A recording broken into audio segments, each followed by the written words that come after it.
সালটা 1720। এখনকার করোনার মতো তখন পৃথিবীতে প্লেগ রোগের বিরাজমান ছিল। তো প্লেগ রোগ তখন একটা খুব ভয়ানক আকৃতিতে সারা পৃথিবীতে ছড়িয়ে গিয়েছিল। এমনকি সে তখনকার দিনে আমাদের এখনকার মতো লকডাউনও ছিল। তাহলে সেই লকডাউনের মধ্যে ওই সময়কালে একজন মহান সায়েন্টিস্ট আমাদের জন্মগ্রহণ করেছিলেন। সে কি? Sir Isaac Newton. তাহলে সেই নিউটন আমাদের লকডাউনে থাকাকালীন সে তার বাগানে যে আপেল পড়ার ঘটনাটা সেটা ঘটেছিল, এবং তারপরে যা যা হয় সবাই সব কিছু তোমরা জানো। কিন্তু সালটা মজার বিষয় এটাই যে তখনও কিন্তু সেই প্লেগ রোগের কারণে লকডাউন ছিল আর কি। তাহলে সেই লকডাউনে সে গ্র্যাভিটির আবিষ্কার করেছিল। তাহলে গ্র্যাভিটির আবিষ্কার করতে গিয়ে সে ফিজিক্সের প্রায় অর্ধেকই সে বর্ণনা দিয়েছিল। তাহলে আজকে আমরা সেই স্যার আইজ্যাক নিউটনের মেকানিক্সের যে 3টি মেইন ল, নিউটনের প্রথম গতিসূত্র, দ্বিতীয় গতিসূত্র এবং তৃতীয় গতিসূত্র, সেই 3টে গতিসূত্র নিয়ে আজকে আমরা আলোচনা করব। তো বন্ধুরা, বেশি দেরি না করে শুরু করা যাক। আজকে আমাদের টপিক গতিসূত্র। চলে যাওয়া যাক প্রথম গতিসূত্রে। প্রথম গতিসূত্র বলার আগে তুমি জাস্ট একটা জিনিস কল্পনা করো, একটা ইমাজিনেশন, যে ধরে নাও তুমি এবং তোমার ক্রাশ, তাই তো? তাহলে তুমি তোমার জায়গায় বিরাজমান, তোমার ক্রাশ তোমার জায়গায় তার জায়গায় বিরাজমান। তাহলে তুমি যদি তোমার ক্রাশের প্রতি কোনো ক্রিয়া না করো, অর্থাৎ ক্রাশকে পটানোর যদি কোনো তুমি প্রচেষ্টা না করো, তাহলে সে কি কোনো দিনও তোমার হয়ে ইমপ্রেস হবে? কোনো দিনও হবে না। ব্যাপারটা অনেকটা সেরকম যে মনে করো একটা বস্তু আছে, ঠিক আছে? একটা বস্তু। তাহলে একে যদি আমরা কোনো বল প্রয়োগ না করি বা বাহ্যিক কোনো এর উপর যদি আমরা ক্রিয়া না করি, তাহলে সে কি তার অবস্থান কোনোদিনও পরিবর্তন করবে? কোনোদিনও করবে না। অর্থাৎ নিউটনের প্রথম গতিসূত্র ক্রাশ এবং তোমার মধ্যে যে রিলেশনটা সেটাকেই ব্যাখ্যা করছে, যে কীরকম, যে তুমি যদি তোমার ক্রাশকে কোনোদিনও প্রপোজ না করো, সে তার সাথে তোমার কোনোদিনও রিলেশন হবে না। সে ভালো রিলেশন খারাপ রিলেশন সেটা পরের ব্যাপার, সেটা আমরা পরে বুঝবো কীভাবে হবে। তাহলে ব্যাপারটা সেরকম যে একটা বস্তু, ঠিক আছে, একটা বস্তুকে আমরা যদি বাহ্যিক কোনো বল প্রয়োগ না করি, তাহলে গতিশীল বস্তু চিরজীবন গতিশীলই থাকবে, স্থির বস্তু সারা জীবন স্থিরই থাকবে, ঠিক আছে? তাহলে প্রথম গতিসূত্র নিউটনের এটাই ব্যাখ্যা করেছে। তাহলে প্রথম গতিসূত্র থেকে আমাদের জ্ঞাত বিষয়গুলো কী কী? তাহলে প্রথম গতিসূত্রে যে জিনিসটা আমরা প্রথমে শিখবো সেটা হলো বল, ঠিক আছে? তাহলে বল জিনিসটা কি? যে এখানে তুমি এবং তোমার ক্রাশের মধ্যে তুমি হলে বল, ঠিক আছে? অর্থাৎ তুমি কার্য করবে, অর্থাৎ এই জিনিসটার উপর আমি যে বলটা, মানে যে জিনিসটা আমি প্রয়োগ করব, যার জন্য এর প্রয়াস হবে, মানে গতিশীল বস্তু, মানে স্থির বস্তু গতিশীল হওয়ার এবং গতিশীল বস্তু স্থির হওয়ার যে একটা প্রয়াস হবে, সেই প্রয়াসটার নাম কি? বল, অর্থাৎ ট্রাই করা আর কি, যেটাকে বলা হয়। তাহলে এটা হলো আমাদের বল। এবার আমরা সেকেন্ড কী জিনিস শিখবো সেটা হলো, আচ্ছা সেকেন্ড জিনিস যাওয়ার আগে আমরা বলের একটা মানে প্রকারভেদ জেনে নিই। বলের দুটো প্রকারভেদ করব আমরা, একটা হলো কার্যকরী বল, আর একটা হলো প্রতিমিত বল, ঠিক আছে? কার্যকরী এবং প্রতিমিত, ঠিক আছে? তাহলে কার্যকরী বা আনব্যালেন্সড এবং প্রতিমিত বা ব্যালেন্সড। এবার মনে করো তুমি এবং তোমার বন্ধু যুদ্ধ করছো, ঠিক আছে? তাহলে তুমি এদিকে ঠেলছো একে, সেও তোমাকে, তাহলে তোমরা দুজন হাতাহাতি করছো। তাহলে মনে করো তুমিও সেম বল প্রয়োগ করছো, এও সেম বল প্রয়োগ করছে, অর্থাৎ তোমাদের দুজনের শক্তি এক। তাহলে তোমরা যদি একে অপরকে ঠেলার চেষ্টা করো, কোনোদিনও কি তোমরা ঠেলতে পারবে? কোনোদিনও পারবে না। তাহলে অর্থাৎ কি, এই পয়েন্টের উপর মনে করো এটা একটা পয়েন্ট, ঠিক আছে, বলের পয়েন্ট। তাহলে এই পয়েন্টটাতে বলটা কি? প্রতিমিত থাকবে, অর্থাৎ ব্যালেন্স থাকবে। অর্থাৎ এখানে যদি তুমি কোনো বস্তু নিয়ে টানাটানি করো বা কোনো বস্তু নিয়ে ঠেলাঠেলি করো, তাহলে সেটা কি? তার জায়গায় অটল থাকবে, অর্থাৎ ব্যালেন্স থাকবে, ঠিক আছে? দড়ি টানাটানি খেলায় কি হয়, যে মনে করো দু দলের মধ্যে যদি সমান শক্তি থাকে, ঠিক আছে, দড়ি টানাটানি খেলায় যদি দু দলের মধ্যে সমান শক্তি থাকে, তাহলে কোনো দল কি কোনোদিনও জিতবে? কোনোদিনও জিতবে না। তাহলে এটাকে বলা হয় প্রতিমিত বল বা ব্যালেন্সড বল, অর্থাৎ যেখানে কোনো কার্য হয় না, সেটা হলো প্রতিমিত বল। আর কার্যকরী বল কোনটা?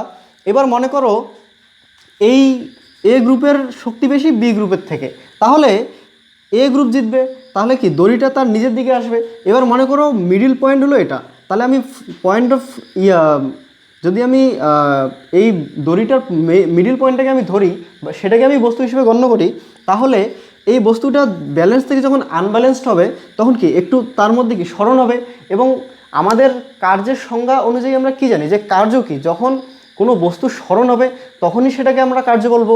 তাহলে তখন এই জিনিসটা যখন স্মরণ হবে তখন সেখানে কার্য তৈরি হবে এবং সেখানে কি আমাদের বলটা কি হবে, কার্যকরী বল হবে।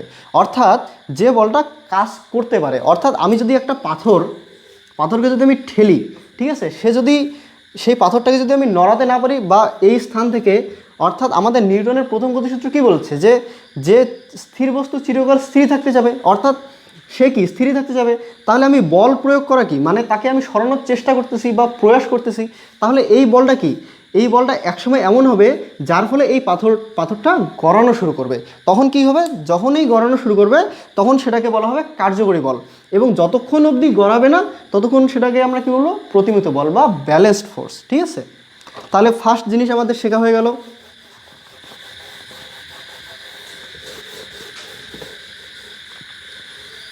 ঠিক আছে, এবার আমরা শিখবো জাড্য।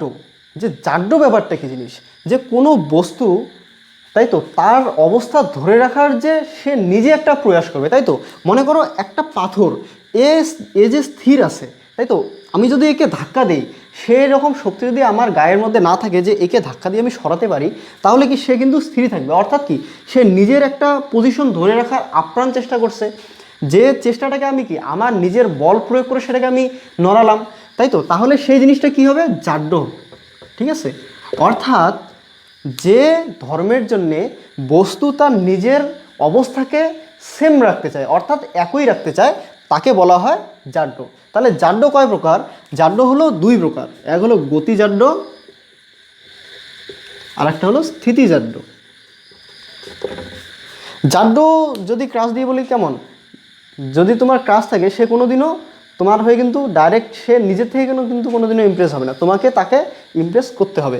অর্থাৎ কি, জাড্য কি, ক্রাশের অ্যাটিটিউডটা হলো জাড্য, অর্থাৎ সে তার নিজের অ্যাটিটিউড নিয়ে অটল থাকতে চাবে, অর্থাৎ তোমার কোনো কথাতেও সে বলবে না।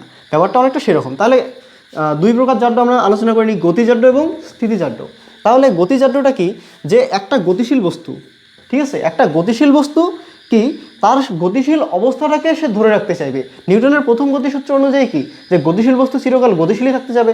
তাহলে কি, সেই একটা রোলিং বল, ঠিক আছে, সে কি তার গতিটাকে সবসময় ধরে রাখতে চাইবে, তাই তো। এবার এখানে আমি যদি তাকে বিপরীত বল প্রয়োগ করি বা সেটাকে আমি যদি আটকানোর চেষ্টা করি, তাহলে সে একটু পরে আটকাবে এবং আমাকেও কিন্তু একটু পিছিয়ে ঠেলে দেবে, তাই তো। অর্থাৎ কি, সে তার জাড্যের জন্যে একবারে থামতে পাবে না। তাহলে এটা হলো গতিজাড্য। বা এর একটা খুব সুন্দর এক্সাম্পল তোমরা যদি জানো, যে মনে করো বাস, চলতি বাস মনে করো এটা একটা বাস, এর ভিতরে একটা পার্সন আছে মনে করো, ঠিক আছে। বাস যদি ব্রেক করে, পার্সন এবং বাস একই যখন সমবেগে চলবে তখন কি ব্যালেন্স থাকবে, অর্থাৎ এও নড়বে না বা একে অপরের সাপেক্ষে স্থির থাকবে। তাহলে বাসটা যখন এই জায়গাটা, যখন তার ফ্রেমটা যখন ব্রেক কষবে, তাহলে কি এই জায়গাটাতে তো ব্রেকটা কষতেছে না, তাহলে কি এ তার নিজের জাড্যের জন্য এর তো একটা গতি আছে, বাসের নিজস্ব একটা গতি আছে, বাস তো নিজস্ব যে গতিটা সেটা তার ব্রেক দিয়ে আটকে দিল, কিন্তু এই লোকটা কি সেই ব্রেকটা মারছে, কিন্তু মারে নাই, অর্থাৎ সে কি একটু আগায় যাবে। এই জিনিসটাকে বলা হয় জাড্য, বা এটাকে স্পেসিফিক্যালি গতিজাড্য। আর স্থিতিজাড্য কি, এই যে পাথরটাকে যে আমি সরাতে পারছি না, স্থিরতা সে স্থিরই আছে, সেটাই হলো স্থিতিজাড্য। সেম ব্যাপার। তোমাদের যখন প্রশ্ন করা হবে যে নিউটনের তিনটা গতিসূত্রকে বর্ণনা করো, তোমরা দেখবে যে প্রথম গতিসূত্র জানো, তৃতীয় গতিসূত্র জানো, কিন্তু দ্বিতীয় গতিসূত্র কি, ভাষাটা গণ্ডগোল হচ্ছে।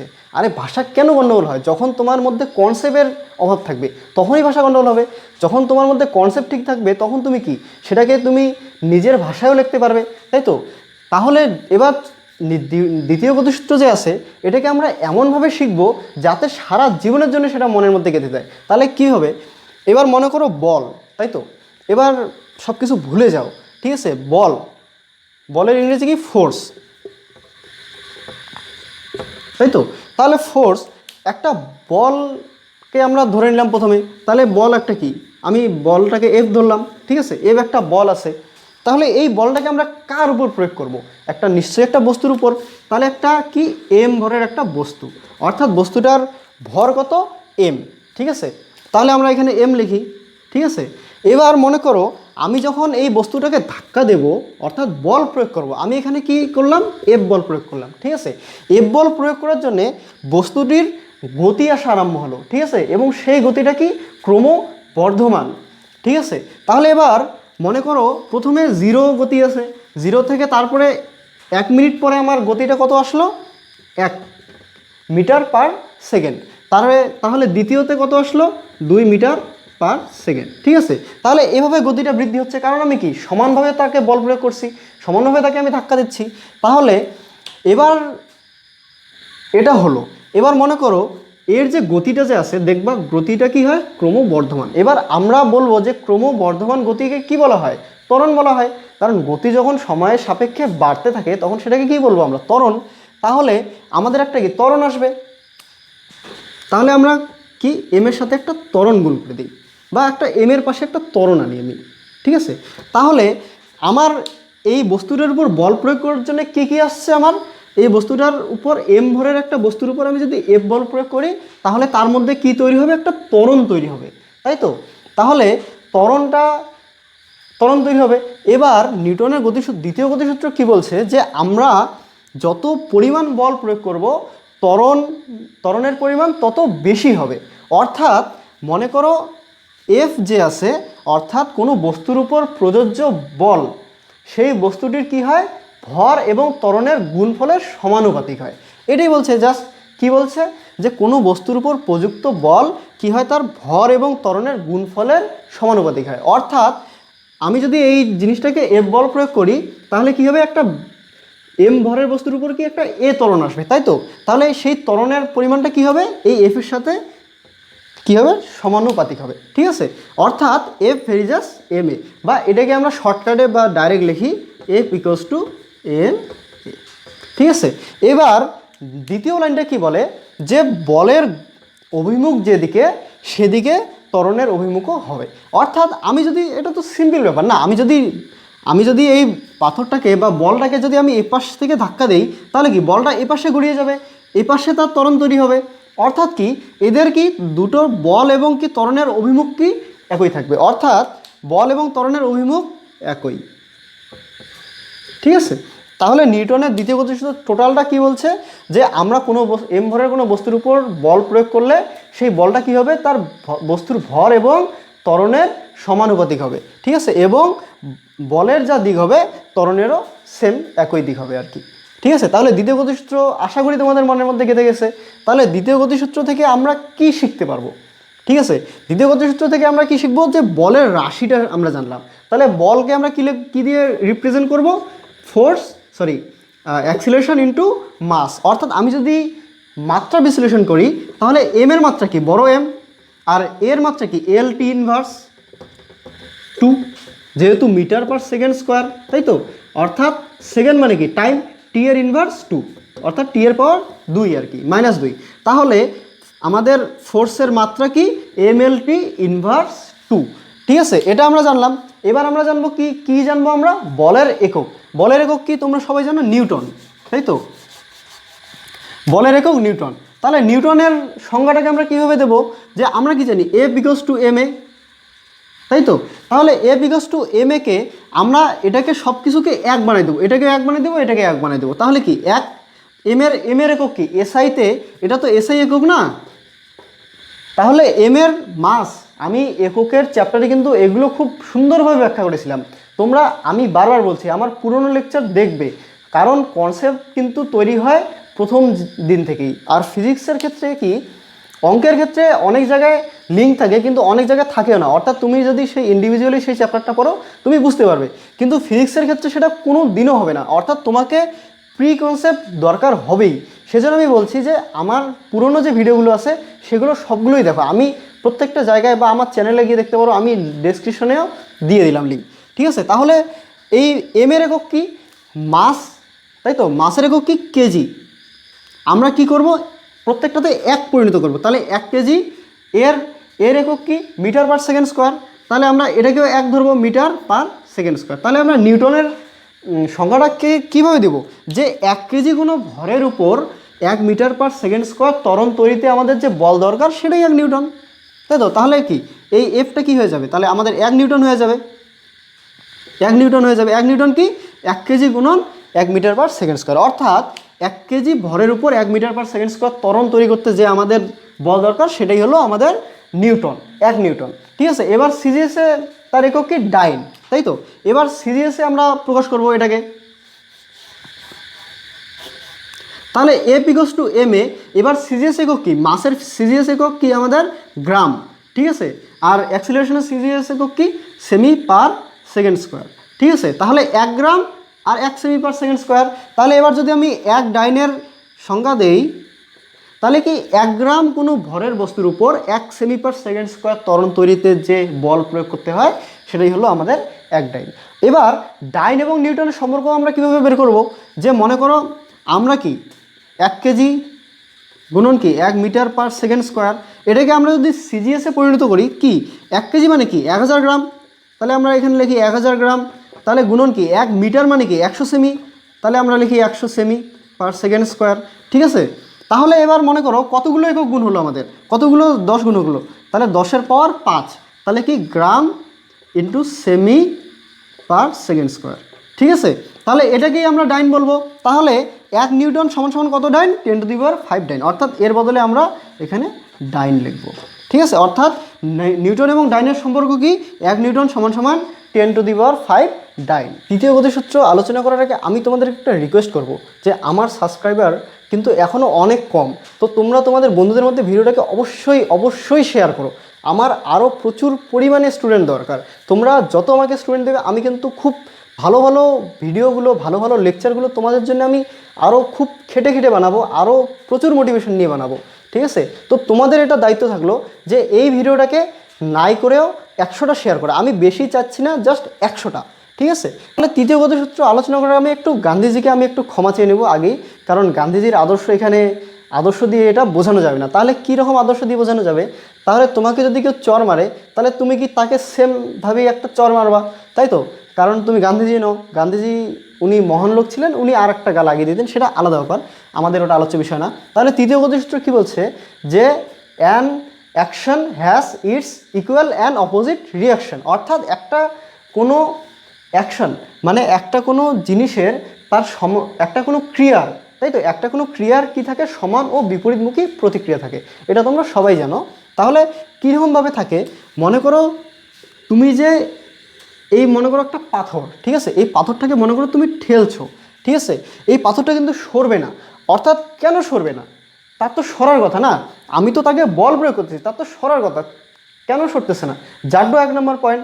দ্বিতীয় নম্বর পয়েন্ট কি, জাড্ডোটা যে আছে সেই জাড্ডোটা কী করবে, সেও একটা বল প্রয়োগ করবে তোমার দিকে, ঠিক আছে। অর্থাৎ এই যে পয়েন্ট যে আছে, পয়েন্ট অফ ফোর্স, এই জায়গাটাতে কী করবে, সে আর একটা সেম বল প্রয়োগ করবে, ঠিক আছে।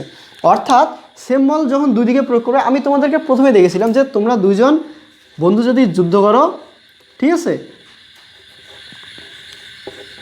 এটা মনে করো তোমরা দুজন বন্ধু, তো তোমরা দুজন যদি যুদ্ধ করো, হাতাহাতি করো, তাহলে কি তোমাদের দুজনের যদি শক্তি সমান থাকে, তোমরা কেউ কাউকে কোনোদিনও নড়াতে পারবে না, মানে কোনো দিকে আর কি। তাহলে ব্যাপারটা অনেকটা সেরকম, কেন নড়াতে পারবে না। তাহলে এবার তুমি তোমার বন্ধুটার জায়গায় জাস্ট পাথরটাকে কল্পনা করো, অর্থাৎ তুমি যে তোমার বন্ধুকে ধাক্কা দিচ্ছ, তাহলে সেও তোমাকে একটা অপোজিটে ধাক্কা দিচ্ছে, তাই তো। তাহলে সেজন্য তোমাদের মধ্যে সমতা বিধান আছে বা ব্যালেন্সড ফোর্সের একটা তৈরি হয়ে আছে। অর্থাৎ কি, এবার পাথরটাকে তোমার বন্ধু মনে করো, এই ফোর্স পয়েন্ট অফ ফোর্সে সে কী করছে, তুমি যেখানে ফোর্স দিচ্ছ সে একটা কি রিয়াকশান ফোর্স দিচ্ছে, ঠিক আছে। এই রিয়াকশান ফোর্সের জন্যে কী থাকবে, এ হলো ব্যালেন্সড হয়ে থাকবে, অর্থাৎ সে কী থাকবে, প্রতিমিত হয়ে থাকবে, ঠিক আছে। যখনই তোমার শক্তি এর থেকে বেশি হবে, অর্থাৎ তোমার যখন মাসেল ফুলে যাবে, তখন সে কিন্তু পিছিয়ে যাবে। অর্থাৎ তুমি যদি এখানে এই ফোর্স F1 আর এটা মনে করো রিয়াকশন ফোর্স F2, ঠিক আছে, যখন F1 গ্রেটার দ্যান F2 হবে, তখন তুমি কি করবে, পাথরটাকে তুমি সরাতে সক্ষম হবে, ঠিক আছে। এটা আমাদের তৃতীয় গতিসূত্রের আলোচনা, ঠিক আছে। তৃতীয় গতিসূত্রের আলোচনার আগে আমি আর একটা F ইকুয়ালস টু ma, অর্থাৎ দ্বিতীয় গতিসূত্র যাওয়ার যে দ্বিতীয় গতিসূত্রের যে সূত্রটা আছে, সেখান থেকে আমি আর একটা জিনিস এক্সপ্লেন করব।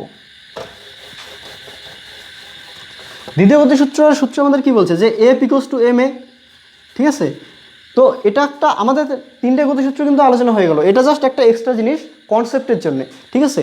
এবার মনে করো F ইকুয়ালস টু ma, তাই তো, এটা একটা ইকুয়েশন। আমি এটাকে কীভাবে লিখতে পারি, যে A ইকুয়ালস টু কি F/m, তাই তো। অর্থাৎ অ্যাক্সিলারেশনটা কী হয়, ফোর্স বাই মাস, ঠিক আছে, এটা কিন্তু অ্যাক্সিলারেশন। তাহলে মনে করো এবার এফটাকে আমি কনস্ট্যান্ট ধরি, অর্থাৎ ধ্রুবক ধরি। ঠিক আছে, তাহলে ভেদের সূত্র অনুযায়ী আমরা কি জানি যে এটা যদি ধ্রুবক হয় তাহলে এ কি হবে, অর্থাৎ এম এর সাথে ব্যস্ত ভেদে থাকবে। ঠিক আছে, অর্থাৎ অ্যাক্সিলারেশনটা মাসের সাথে ব্যস্ত ভেদে থাকে। অর্থাৎ মনে করো এটা একটা বড় পাথর, ঠিক আছে, আর এর বেশি মাস বড় এম। ঠিক আছে, এবার একটা মনে করো ছোট পাথর, ঠিক আছে, এর কম মাস অর্থাৎ ছোট এম। তাহলে আমি সেম পরিমাণ বল যদি একে প্রয়োগ করি, F1 বলে যদি আমি প্রয়োগ করি, এর কিন্তু রিয়াকশন বল অনেক কম হবে, F3 হবে। ঠিক আছে, এই F3টা F1-এর থেকে F2-র থেকে কিন্তু অনেক কম হবে, অনেক কম হবে, অর্থাৎ F2টা অনেক বেশি হবে F3 থেকে। ঠিক আছে, তাহলে এই রিয়াকশন ফোর্স বা মাসের উপরেই তো টোটালি রিয়াকশন ফোর্স ডিপেন্ড করবে। তাহলে এই মাসটা কি, এই মাসে আমরা কি সেম পরিমাণ বল প্রয়োগ করে বেশি অ্যাক্সিলারেশন আনতে পারবো। অর্থাৎ বাস্তব প্রয়োগ যদি আমরা করি তাহলে আমি একটা বড় পাথরের থেকে একটা ছোট পাথরকে আমি বেশি দূরে ছুটতে পারবো, ব্যাপারটা একটা সেরকম। ঠিক আছে, তাহলে কি ভরের উপর তার জাড্য, তাহলে ভরের উপর কি ডিপেন্ড করে, তার জাড্য ডিপেন্ড করে, তাই তো। তাহলে তার রিয়াকশন ফোর্স ডিপেন্ড করে, হ্যাঁ, এবং তার কি অ্যাক্সিলারেশনের পরিমাণও ডিপেন্ড করে। ঠিক আছে, এই মাসের যে কত কাজ, মাসের উপর যে অ্যাক্সিলারেশনটা কতটা ডিপেন্ড করে, সেটা তোমাদেরকে যখন আমি গ্র্যাভিটেশন পড়াবো, অর্থাৎ আমাদের যে পৃথিবীর যে গ্র্যাভিটি আছে সেটা নিয়ে যখন পড়াবো, তখন তোমরা বুঝতে পারবে যে ক্যালকুলেশনগুলো অ্যাকচুয়ালি কতটা ভ্যারি করে। ঠিক আছে, তো বন্ধুরা আজকের মতো এই পর্যন্তই। তোমাদেরকে যেটা বললাম যে এই ভিডিওটাকে 100টা শেয়ার করো তোমরা, জাস্ট বেশি না, আমি 100টা শেয়ার চাইছি। ঠিক আছে, তাহলে আজকের মতো এই পর্যন্ত, দেখা হবে তোমাদের সাথে পরের ভিডিওতে নতুন কনসেপ্ট নিয়ে, নতুন বিষয় নিয়ে। তাহলে বন্ধুরা গুড বাই, ভালো থাকো, সুস্থ থাকো।